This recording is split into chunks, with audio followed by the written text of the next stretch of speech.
Example है prove that A difference B union A is equal to A. तो LHS लेकर चला गया प्रूव करने के लिए A difference B union A difference B को थ्योरम से लिख सकते हैं ए इंटरसेक्शन बी डैश। फिर ये उतर गया। इसके बाद ये ब्रैकेट में फर्स्ट सेट हो गया, ये सेकंड सेट हो गया। दो सेट का यूनियन है तो कम्यूटेटिव लॉ से सेकंड सेट को फर्स्ट के जगह और फर्स्ट सेट को सेकंड के जगह लिख सकते हैं। जैसे ए यूनियन बी होता है बी यूनियन ए, तो ये बाई कम्यूटेटिव लॉ हो गया। इसके बाद बाहर यहाँ यूनियन है और अंदर इंटरसेक्शन है, तो यहाँ डिस्ट्रीब्यूटिव लॉ लगेगा। यूनियन जो है इंटरसेक्शन पर डिस्ट्रीब्यूट होगा, इसको लिख सकते हैं ए यूनियन ए, फिर इंटरसेक्शन है इंटरसेक्शन देंगे, फिर ए यूनियन बी डैश ऐसे ये लिखा गया बाई डिस्ट्रीब्यूटिव लॉ। फिर ए यूनियन ए होता है, पहले हम लोग पढ़ चुके हैं, और ये उतर गया ज्यों कहते हो। अब यहाँ हम लोग देखते हैं कि ए जो सेट है ए यूनियन बी डैश का एक सबसेट है। ए यूनियन बी डैश में ए के भी सभी मेंबर होंगे, बी डैश के भी सभी मेंबर होंगे। तो जब इसमें ए के सभी मेंबर होंगे तो ए इसका सबसेट हो गया। तो ये फर्स्ट सेट जो है इस सेट का सबसेट है। तो हम लोग पढ़ चुके हैं कि अगर ए बी का सबसेट हो तो ए इंटरसेक्शन बी ए होता है। इसी तरह ये जब इसका सबसेट है तो इसका और इसका इंटरसेक्शन करेंगे तो यहीं ए ही होगा। और यहाँ लिख दिया गया since A is subset of A union B dash, A जो है ए यूनियन बी डैश का सबसेट है, इसलिए ऐसा हम लोग लिख सकते हैं। तो इस तरीके से RHS आ गया, LHS लेकर चला गया था, RHS प्रूव हो गया। नेक्स्ट एग्जाम्पल है prove that A difference B intersection B is equal to 5। ये प्रूव करना है तो LHS लेकर चला गया, LHS उतार दिया ज्यों कहते हो, और ए डिफरेंस बी को थ्योरम से लिख सकते हैं ए इंटरसेक्शन बी डैश। ये उतर गया इंटरसेक्शन बी। इसके बाद जो है यहाँ भी इंटरसेक्शन है, यहाँ भी इंटरसेक्शन है, और यहाँ आगे ब्रैकेट है, तो इस ब्रैकेट को पीछे भी दे सकते हैं। ए बाहर हो गया, इंटरसेक्शन उतर गया, बी डैश इंटरसेक्शन बी एक साथ लिख दिया, तो इसमें आगे ब्रैकेट है, इसमें पीछे ब्रैकेट हो गया, तो ये एसोसिएटिव लॉ लगा। तो यहाँ पर लिखा गया by associative law, associative law द्वारा ये लिख सकते हैं ऐसे। इसके बाद ये उतर गया, और हम लोग पढ़ चुके हैं कि कोई भी सेट हो और उसके कम्प्लीमेंट सेट का इंटरसेक्शन अगर किया जाए तो फाई होता है, एम्प्टी सेट होता है। तो बी डैश और बी का इंटरसेक्शन जो होगा वो फाई होगा, एम्प्टी सेट होगा। इसके बाद ये भी हम लोग पढ़ चुके हैं कि किसी भी सेट का अगर एम्प्टी सेट से इंटरसेक्शन किया जाए तो फाई होता है, A intersection phi is equal to phi होता है, पहले हम लोग पढ़ चुके हैं। तो इस तरीके से देखते हैं कि RHS आ जाता है, LHS लेकर चला गया, RHS प्रूव हो गया।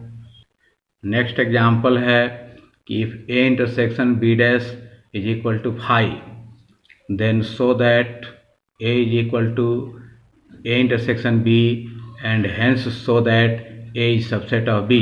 इसका मतलब ये हुआ कि यदि ए इंटरसेक्शन बी डैश 5 हो, एम्प्टी सेट हो, देन सो दैट तो दिखाओ कि A is equal to A intersection B and hence so that, और अतः यह भी दिखाओ कि ए बी का सबसेट है। तो इसको प्रूव किया गया है। ये प्रूव करना है A is equal to A intersection B, और ये दिया हुआ है इतना। तो ए लेकर चला गया LHS, और ए को लिख सकते हैं ए इंटरसेक्शन यूनिवर्सल सेट, क्योंकि कोई भी सेट जो होता है यूनिवर्सल सेट का सबसेट होता है। तो ए जो है यूनिवर्सल सेट का सबसेट है, तो दोनों का इंटरसेक्शन निकालेंगे तो वहीं ए ही आएगा, क्योंकि ए के सभी मेंबर इसमें हैं, तो दोनों में जो कॉमन होगा वो ए के ही सभी मेंबर होंगे।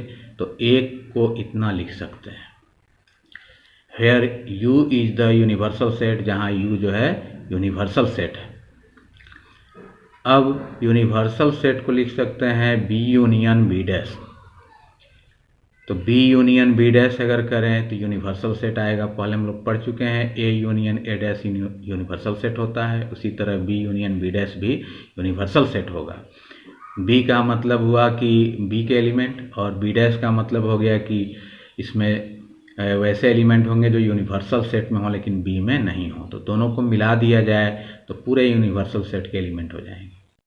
तो यू के बदले ये लिख सकते हैं। इसके बाद यहाँ बाहर इंटरसेक्शन है, अंदर यूनियन है, तो यहाँ डिस्ट्रीब्यूटिव लॉ लगेगा। तो डिस्ट्रीब्यूटिव लॉ से लिख सकते हैं इंटरसेक्शन डिस्ट्रीब्यूट होगा ए इंटरसेक्शन बी यूनियन फिर ए इंटरसेक्शन बी डैश से, ये लिखा गया बाय डिस्ट्रीब्यूटिव लॉ। अब ये उतर गया और यहाँ हम लोग देखते हैं कि ए इंटरसेक्शन बी डैश जो है, ए इंटरसेक्शन बी डैश दिया हुआ है क्वेश्चन में कि A intersection B dash phi है, एम्प्टी सेट है, तो ए इंटरसेक्शन बी डैश के बदले फाई लिख सकते हैं। और हम लोग पढ़ चुके हैं कि किसी भी सेट का फाई के साथ यूनियन करेंगे तो वही होगा, ए यूनियन फाई ए ही होता है, तो इतना यूनियन फाई यही सेट होगा, ए इंटरसेक्शन बी यही सेट हो जाएगा। तो इस तरीके से यहाँ LHS में ए था, ए लेकर चला गया और ए इज इक्वल टू प्रूव हो गया ए इंटरसेक्शन बी RHS आ गया, तो ये प्रूव हो गया। और ए इंटरसेक्शन बी हम लोग देखते हैं कि ए के इक्वल प्रूव हो गया, ये दोनों इक्वल हो गए, तो ये तभी होता है ऐसा जब ए बी का सबसेट हो। पहले हम लोग पढ़ चुके हैं कि जब ए बी का सबसेट होता है तभी ए इंटरसेक्शन बी निकालने पर ए होता है, तो ये रिजल्ट भी प्रूव हो गया। नेक्स्ट एग्जाम्पल है prove that A union A intersection B is equal to A, तो ये प्रूव करना है। तो LHS लेकर चला गया, LHS में है A union A intersection B, उसको उतार दिया। अब यहाँ पर ए को लिखा जा सकता है A intersection universal set U, और ये उतर गया, ये उतर गया where U is the universal set, जहाँ यू जो है यूनिवर्सल सेट है। ये पहले हम लोग पढ़ चुके हैं कि A intersection universal set A ही होगा, क्योंकि ए जो है यूनिवर्सल सेट का सबसेट है, तो दोनों का इंटरसेक्शन करेंगे तो ए ही प्राप्त होगा।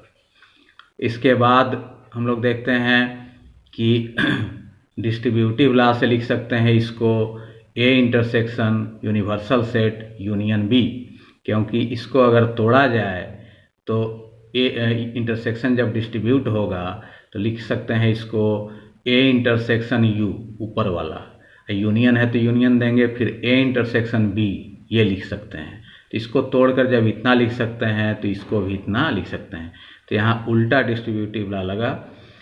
इसके बाद हम लोग देखते हैं कि यूनिवर्सल सेट यूनियन बी, तो किसी भी सेट का यूनिवर्सल सेट के साथ यूनियन किया जाए, मिला दिया जाए तो यूनिवर्सल सेट ही होगा, तो ये दोनों मिलकर हो गया यूनिवर्सल सेट। और फिर हम लोग देखते हैं कि ए जो है यूनिवर्सल सेट का सबसेट है, इसलिए A intersection universal set A ही होगा, तो ए हो गया। तो इस तरीके से LHS लेकर चला गया और इसका RHS प्रूव हो गया। नेक्स्ट एग्जाम्पल है कि prove that A is subset of B implies that power set of A is subset of power set of B. मतलब कि यदि ये ट्रू है तो ये भी ट्रू होगा, यदि ए बी का सबसेट हो तो ए का पावर सेट भी बी के पावर सेट का सबसेट होगा। ये प्रूव करना है, मतलब ये दिया हुआ है, ये प्रूव करना है। तो ये प्रूव करने के लिए ए के पावर सेट बी के पावर सेट का सबसेट होगा, तो ये प्रूव करने के लिए हमें प्रूव करना होगा कि इस सेट का मेंबर इस सेट में भी है, इस सेट के सभी मेंबर इस सेट में हैं, तो प्रूव हो जाएगा कि यह जो है इसका सबसेट है।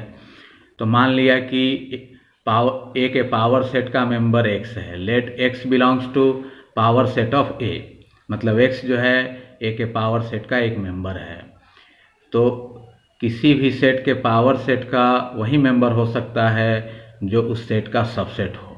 तो जब x a के पावर सेट का मेंबर है तो इसका मतलब है कि x जो है a सेट का सबसेट है। तो इम्प्लाई दैट लिखा गया x is subset of a, मतलब x जो है सेट a का सबसेट है। तो जो a सेट का सबसेट होता है वही उसके पावर सेट का मेंबर होता है। तो x a का सबसेट है तो a के पावर सेट का वो मेंबर कहलाएगा।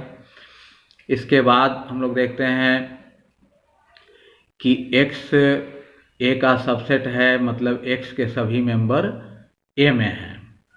और यहाँ दिया हुआ है कि ए बी का सबसेट है, मतलब ए के सभी मेंबर बी में हैं, तो एक्स के सभी मेंबर ए में हैं और ए के सभी मेंबर बी में हैं। तो इसका मतलब हुआ कि एक्स के भी सभी मेंबर बी में होंगे, मतलब एक्स जो है बी का सबसेट होगा। यहाँ कारण लिख दिया कि since A is subset of B, A B का सबसेट दिया हुआ है। तो यहाँ हम लोग देखते हैं कि एक्स ए का सबसेट है, मतलब एक्स के सभी मेंबर ए में हैं, और ए बी का सबसेट है, मतलब ए के सभी मेंबर बी में हैं। तो इससे ये निष्कर्ष निकला कि एक्स के भी सभी मेंबर बी में होंगे, तो एक्स बी का सबसेट हो गया। और जब एक्स बी का सबसेट हो गया तो एक्स बी के पावर सेट का एक मेंबर बन गया, क्योंकि बी के पावर सेट में वही मेंबर होता है जो कि बी का सबसेट होता है। तो जब एक्स बी का सबसेट है तो उसके पावर सेट का एक मेंबर कहलाएगा। तो एक्स हम लोग मान कर चले थे कि ए के पावर सेट का मेंबर है, और वो प्रूव हो गया कि बी के पावर सेट का भी मेंबर है। इसी तरह ए के पावर सेट का कोई भी मेंबर माने तो प्रूव हो जाएगा कि वो बी के पावर सेट का भी मेंबर है। तो ए के पावर सेट के सभी मेंबर बी के पावर सेट में होंगे, तो इसलिए ए का पावर सेट जो है वो बी के पावर सेट का एक सबसेट कहलाएगा। Therefore power set of A is subset of power set of B, और ये प्रूव हो गया इस तरीके से। नेक्स्ट एग्जाम्पल है कि if A union B is equal to A intersection B, prove that A is equal to B. इसका मतलब कि यदि ए यूनियन बी और ए इंटरसेक्शन बी इक्वल हों तो प्रूव करना है कि ए और बी दोनों सेट भी इक्वल होंगे। इसको इस तरह से प्रूव कर सकते हैं, लेट एक्स बिलोंग्स टू ए और बी इक्वल प्रूव करना है तो मान लिया कि ए का मेंबर एक्स है, X belongs to A, X A का मेंबर है, implies that x belongs to A union B. तो ये जब ट्रू है तो ये भी ट्रू होगा कि एक्स जो है ए यूनियन बी का भी मेंबर होगा, क्योंकि ए यूनियन बी में ए के सभी मेंबर होते हैं। तो जब एक्स ए का मेंबर है तो इस सेट का भी मेंबर होगा, और वैसे भी ए जो है ए के सभी मेंबर जब इसमें हैं तो ए इसका सबसेट है, A is subset of A union B.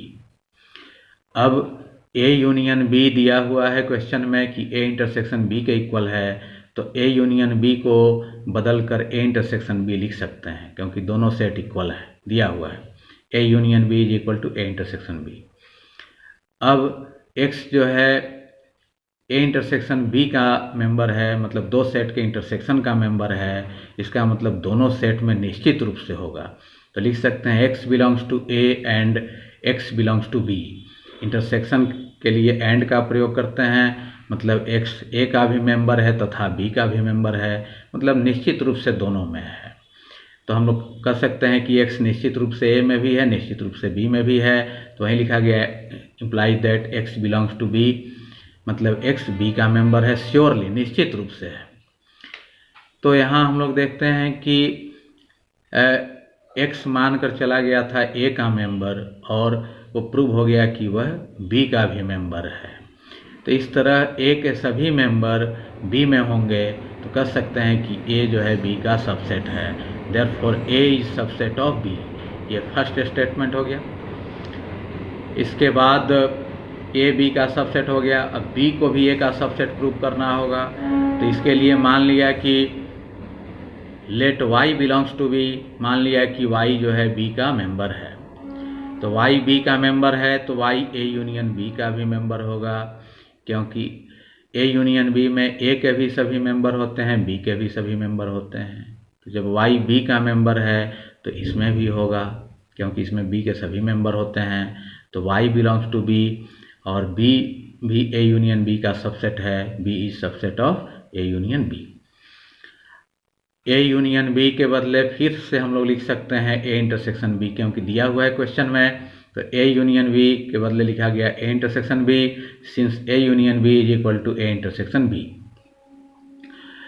अब वाई प्रूव हो गया कि ए इंटरसेक्शन बी का मेंबर है, तो इंटरसेक्शन में वही होता है जो दोनों में होता है। तो वाई निश्चित रूप से ए में भी होगा, निश्चित रूप से बी में भी होगा। Y belongs to A and Y belongs to B, Y A का भी मेंबर है तथा बी का भी मेंबर है निश्चित रूप से, वही इंटरसेक्शन एंड बन गया। अब लिख सकते हैं कि y belongs to A, y निश्चित रूप से ए का मेंबर है, श्योरली निश्चित रूप से। तो y मानकर चला गया था b का मेंबर और प्रूव हो गया कि वो a का मेंबर है।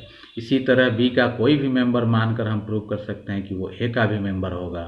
तो b के सभी मेंबर जब a में होंगे तो कह सकते हैं कि b is subset of a। इसको सेकंड मान लिया। दस फ्रॉम फर्स्ट एंड सेकंड, इस प्रकार ये फर्स्ट जो है और ये सेकंड दोनों से वी गेट हम लोग पाते हैं a is equal to B. तो दोनों से हम लोग ये निष्कर्ष निकालते हैं कि a और b इक्वल होंगे, क्योंकि a b का सबसेट है और b a का सबसेट है। तो हम लोग पहले पढ़ चुके हैं कि ऐसी स्थिति में a is equal to b होता है, मतलब a के सभी मेंबर b में हैं और b के सभी मेंबर a में हैं, तो दोनों सेट आपस में इक्वल हो गए और इस तरीके से ये प्रूव हो गया कि a is equal to b।